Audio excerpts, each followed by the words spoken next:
오늘 함께 나눌 말씀은 요한복음 20장 말씀입니다. 요한복음 20장 26절부터 31절까지 말씀입니다. 요한복음 20장 우리 26절부터 31절까지 말씀입니다. 봉독해드리겠습니다. 여드레를 지나서 제자들이 다시 집안에 있을 때에 도마도 함께 있고 문들이 닫혔는데 예수께서 오사 가운데 서서 이르시되 너희에게 평강이 있을지어다 하시고 도마에게 이르시되 내 손가락을 이리 내밀어 내 손을 보고 내 손을 내밀어 내 옆구리에 넣어보라. 그리하여 믿음 없는 자가 되지 말고 믿는 자가 되라. 도마가 대답하여 이르되 나는 나의 주님이시요 나의 하나님이시니이다. 예수께서 이르시되 너는 나를 본고로 믿느냐? 보지 못하고 믿는 자들은 복되도다 하시니라. 예수께서 제자들 앞에서 이 책에 기록되지 아니한 다른 표적도 많이 하셨으나 오직 이것을 기록함은 너희로 예수께서 하나님의 아들 그리스도이심을 믿게 하려 함이요 또 너희로 믿고 그 이름을 힘입어 생명을 얻게 하려 함이니라. 아멘. 우리 주님 도마에게 다시 오십니다. 말씀을 보면서 이런 생각이 들었어요. 왜 8일을 기다리셨을까라는 거예요. 그래서 여드레를 지나서라는 이 표현은 주일을 의미합니다. 처음 안식구 첫날 그날부터 포함해서 날짜를 세는 것이기 때문에 여드레 하면 그 다음 주일을 의미하는 거지요. 그 다음 주일날 다시 제자들이 모인 곳에 예수님이 도마가 함께 있는 그때에 나타나시지요. 그냥 우리 주님 도마 혼자 있을 때 오셔도 되는데 왜 여드레를 기다렸을까라는 거예요. 분명히 우리 주님 고린도서 15장에 보면 베드로에게 12 사도에게 그리고 500의 형제에게 일시에 보이셨다라고 말씀합니다.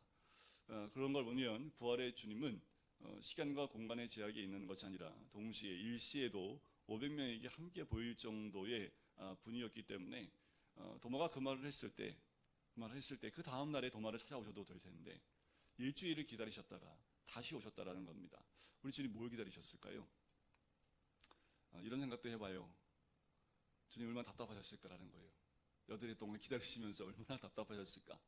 언제든지 나타나실 수 있었고 만나 주실 수 있음에도 불구하고 여드레를 기다리셨던 주님의 마음은 어떤 마음이었을까라는 거예요. 주님은 충분히 지금도 우리에게 나타나실 수 있는 분입니다. 주님은 충분히 우리 기도에 응답해 줄 수 있는 능력의 주님이십니다. 언제든지 역사하실 수 있고 언제든지 함께 하실 수 있고 언제든지 주님의 역사를 우리에게 보여주실 수 있는 능력의 분인 줄 믿습니다. 그럼에도 불구하고 기다리셨다라는 거지요. 무엇을 기다리셨을까? 오늘 본문에 나와 있는 대로 아마도 우리 주님은 제자들이 다시 집 안에 있을 때 모든 제자들이 사도들이 한 곳에 모여 있을 때 그때를 찾아오셨던 것 아닌가라는 생각이 들어요. 이 도마는 믿지 않겠다고 얘기합니다. 예수님의 손에 있는 못자국과 창자국을 보지 않고서는 믿지 않겠다라고까지 이야기를 합니다. 그런데 그 말을 누가 듣고 있었습니까? 오늘 말씀을 보니까 예수님이 다 듣고 계셨던 거예요. 도마의 마음이 어땠을까요? 얼마나 깜짝 놀랐을까요? 아무도 없을 때 아마도 제자들과 12제자들 근데 이 도마가 누구에게 이겼는지는 안 나와요. 그냥 다른 제자들이라고 나오기 때문에 아마도 그냥 만나서 그 얘기를 듣고 사적으로 이해할 수도 있고 몇 명이 모였을 때 이해할 수도 있었습니다. 그런데 예수님이 다시 오셔서 평강을 허락하시면서 얘기하시지요. 내 손가락을 이미 내밀어 내 손을 내밀어 내 손에 있는 못자국과 내 옆구리를 넣어보라 라고 얘기한 거지. 누가 한 말입니까? 도마가 했던 말을 우리 예수님이 그대로 하고 계신 것을 봐요. 도마가 얼마나 놀랐을까요? 그래요. 우리 주님은 늘 우리와 함께 계시지만 보이지만 않을 뿐입니다. 지금도 우리와 함께 계시는 분인 줄 믿습니다. 여러분들 잊지 마세요. 늘 주님은 우리와 함께 하시고 동행하시고 우리 옆에 계실 뿐만 아니라 우리가 주님 안에 있고 주님이 우리 안에 계신 분인 줄 믿습니다. 도마가 이 다음부터 이 사건 이후로 무슨 말을 했을까요? 아마도 굉장히 말과 행동을 조심하지 않았을까라는 생각이 들어요. 그는 그냥 툭 하고 던진 말인데 그 말이 주님이 그 말을 그대로 확인하라고 이야기하시는 거 보면서 도마가 얼마나 큰 놀람이 있었을까라는 거지요. 그러면서 우리 주님 말씀하시지요. 믿음 없는 자가 되지 말고 믿는 자가 되라라고 얘기합니다. 이것은 우리에게도 하신 말씀입니다. 믿음 없는 자가 되지 말고 믿는 자가 되라는 거지요. 우리 주님이 우리에게 원하시는 것이 무엇일까요? 믿는 자가 되는 겁니다. 우리에게 가장 원하시는 것은 믿는 자가 되는 거예요. 그런데 우리는 어떻게 믿는 자가 되었습니까? 그 믿음 가운데 우리는 살고 있습니까? 저도 처음에 예수를 만났을 때 그 믿음과 지금 믿음을 보면 어떨까라는 생각이 들어요. 과연 주님이 그때의 그 믿음과 지금의 믿음을 보면 어떠한 말씀을 하실까라는 생각이 들어요. 혹여나 지금 나의 상태를 보시고 믿음 없는 자의 모습으로 다시 믿는 자가 되라고 말씀하실까? 우리 스스로도 한번 돌이켜 볼 필요가 있지 않을까라는 생각이 듭니다. 여러분들 요한계시록의 에베소 교회를 보시면 에베소 교회에 우리 주님이 편지를 쓰셨던 내용이 나오지요. 7교회 가운데 첫 번째로 이 에베소 교회에게 편지를 씁니다. 근데 칭찬을 많이 하세요. 이단 들어오는 것도 다 걸러내고 다 색출해내고 믿음을 지켰고 뭐 여러 가지를 얘기하시는데 딱 한 가지 책망할 것이 있다고 하지요. 그 책망이 뭘까요? 처음 사랑을 잃어버렸다라는 거지요.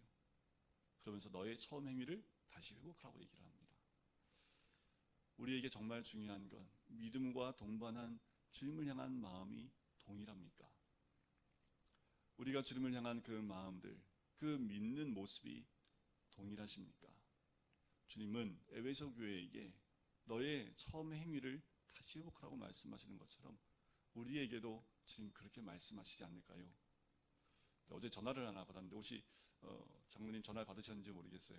옛날에 우리 박경 목사님이 사역하시기 전에 있었던 분이신데 장로님 아드님이셨다고 연락이 왔고 또 미국에서 이게 목회자가 되셨고 그러니까 70몇 회시였다고 얘기를 하시더라고요. 그래서 캐나다에 계시다가 사역을 좀 이제 정리하시고 이제 잠깐 한국에 들어오셨다고. 그래서 우리 교회를 이렇게 찾다 보니까 교회가 이제 너무 반가워서 전화를 했다고 해서 어떻게 수협에 있냐고 하면서 연락이 왔더라고요. 그러면서 이제 과거 얘기를 하시는 거예요. 박 목사님 이전에 계신 목사님 지금 살아 계시냐? 제가 알기로는 지금 미국에 계시죠.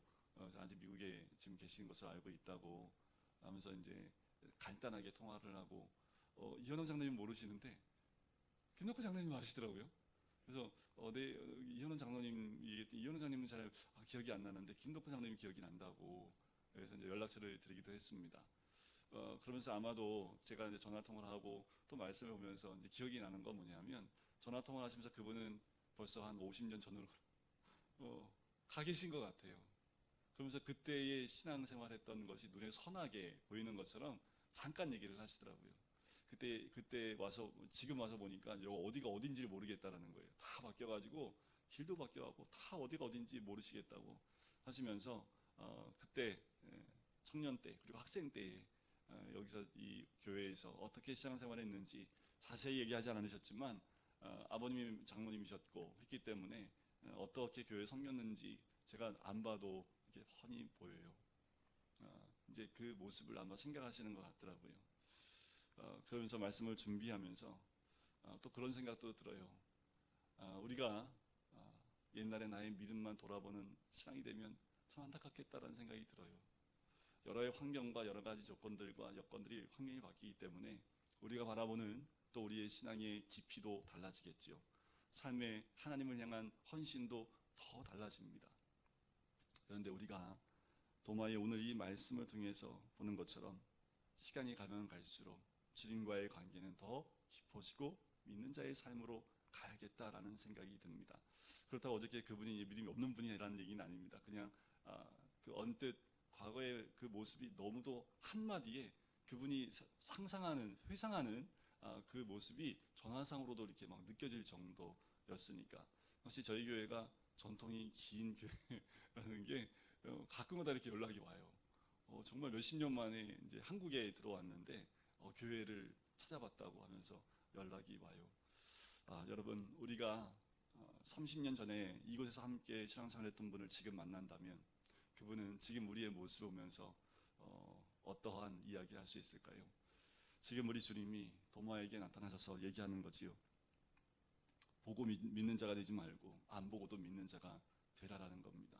우리가 얼마나 큰 복을 누리는지 알겠지요? 우리가 주님을 보았기 때문에 믿는 거 아니지요. 안 보았는데도 우리는 다 믿고 있습니다. 이것이 가장 큰 복인 줄 믿습니다. 여러분 믿는 자가 되는 것이 얼마나 큰 복인지 몰라요. 이 요한복음을 기록한 사도 요한이 이 책을 기록하는 것도요. 예수께서 하나님의 아들 그리스도이심을 믿게 하려 함이라는 거지요. 우리는 요한복음을 보면서 예수 그리스도가 하나님이시고 또 예수님이 그리스도이심을 믿는 것, 우리는 이 말씀 가운데 이미 예수님을 믿는 자의 모습으로 서 있는 줄 믿습니다. 자, 그때 도마의 고백이 나오지요. 나의 주님이시요 나의 하나님이시니이다. 성경에서 예수님을 나의 하나님이라고 표현한 것은 사복음서 가운데 여기밖에 없습니다. 그리고 요한복음에 기록한 가장 목적과 부합한 고백입니다.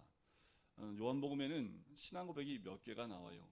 베드로의 신앙 고백도 나오지만 여러 명의 신앙 고백, 나다나엘의 신앙 고백도 나오고요. 여러 명의 신앙 고백이 나오는데 마지막 결론 부분에 나오는 도마의 신앙 고백은 나의 하나님이십니다 라는 거지요. 요한복음 1장에 보면 예수님을 태초에 계신 하나님으로 표현을 합니다. 이제 요한복음을 마무리하는 끝부분에도 예수님을 나의 하나님으로 얘기하지요. 태초에 하나님 계셨습니다. 근데 그 하나님 어떤가요? 좀 멀지요. 그런데 이제 요한복음 정리하고 마지막 기록을 남기는 이 자리에서 도마의 신앙 고백은 어떤 하나님이신가요? 나의 하나님으로 끝난다라는 거지요. 하나님이 멀리 계시고 권능이 있고 또 힘이 있으시고 창조주로서 멀리 계신 분으로만 느껴지는 그 하나님이 아니라 이제 그 하나님이 나의 하나님이십니다. 그 하나님이 나의 하나님으로 고백되는 거지요. 도마의 가치체계가 바뀌는 겁니다. 사고가 다 바뀌어버리는 거예요.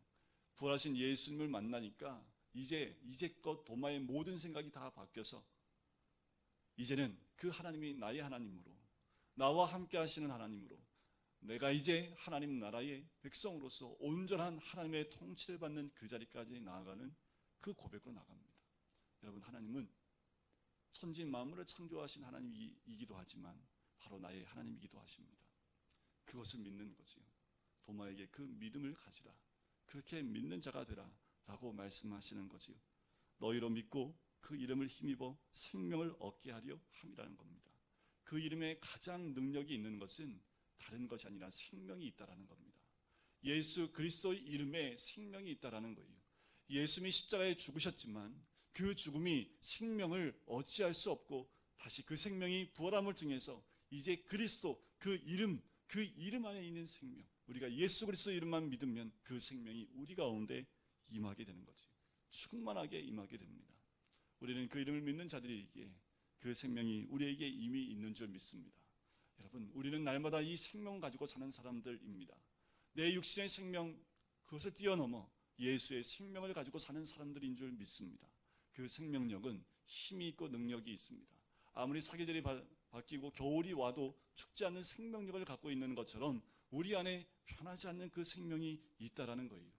이것이 있었기 때문에 초대교회의 로마의 가진 핍박과 그 고난 가운데에도 이 생명을 놓지 않았던 거지. 이 생명의 귀중함을 이들은 알았기 때문에 그리스도를 모른다 하지 못했다라는 거예요. 죽는 그 순간에도 그리스도를 배신하지 않고 모른다 하지 않고 죽음 가운데 예수 그리스도를 인정하며 나의 주로 고백할 수 있었다라는 거지요. 이때 당시 하나님은 누구였습니까? 로마의 황제였지요. 그럼에도 이제 예수 그리스도를 향하여 나의 하나님이라고 말한 것은 이제 그 모든 것을, 이제 모든 고백을 주님께 집중하는 겁니다. 그런데 나의 하나님은 어떤 분이십니까? 그 하나님을 믿는 믿음 가운데 있는 우리들, 또한 그리스도를 통해서 우리 안에 있는 생명이 우리에게 충만히 있음을 통해서 오늘도 그 생명으로 살아가는 우리가 되시기를, 부활의 참 소망을 갖고 있는 우리들, 그 예수의 생명으로 우리 가운데 충만히 임하는 우리들이 되시기를 주의 이름으로 간절히 축원드립니다. 그래서 인생의 겨울이 아니라요, 늘 우리는 인생의 어떤 계절에 살고 있는 사람들입니까? 봄입니다. 봄. 우리의 인생은 예수 그리스도를 만난 이후에 겨울이 없어요. 다 봄입니다. 왜냐하면 그리스도의 생명이 내 안에 있기 때문이지요. 도마에게 하신 말씀, 믿음 없는 자가 되지 말고 믿는 자가 되라. 우리 모든 성도님들 믿는 자가 되시길 주의 이름으로 간절히 축원드립니다. 그래서 늘 날마다 그 생명 안에, 그리고 생명력을 늘 경험하며 주와 동행하시는 우리 모든 성도님 되시기를 주님의 이름으로 간절히 축원드립니다. 기도하겠습니다. 사랑해 주님 감사합니다. 아버지 하나님, 도마가 주님을 안 보고서는 믿지 못하겠다 얘기했지만 주님 다시 오셔서 그에게 평강을 허락하시며 믿는 자가 되라 말씀하셨던 것처럼 하나님, 우리가 믿음 없는 자가 아니라 믿는 자의 모습으로 주님 앞에 나가는 주의 백성 될 수 있도록 인도하여 주시옵소서. 주님은 십자가의 죽으심을 통해서 우리에게 그 생명을 허락하셨고 그 십자가를 통해서 우리의 모든 것을 다 해결해 주실 뿐만 아니라 부활의 참 소망까지 허락하신 주님, 그리스도 이름 안에 그 생명이 있는 줄 믿습니다. 오늘도 주님 안에 거하는 하나님의 사랑이 되어져 사람이 되어져 그 그리스도의 사랑 가운데 머무는 하나님의 사람이 될 수 있도록 축복하여 주시옵소서. 감사드리며 예수 그리스도의 이름으로 기도드립니다. 아멘.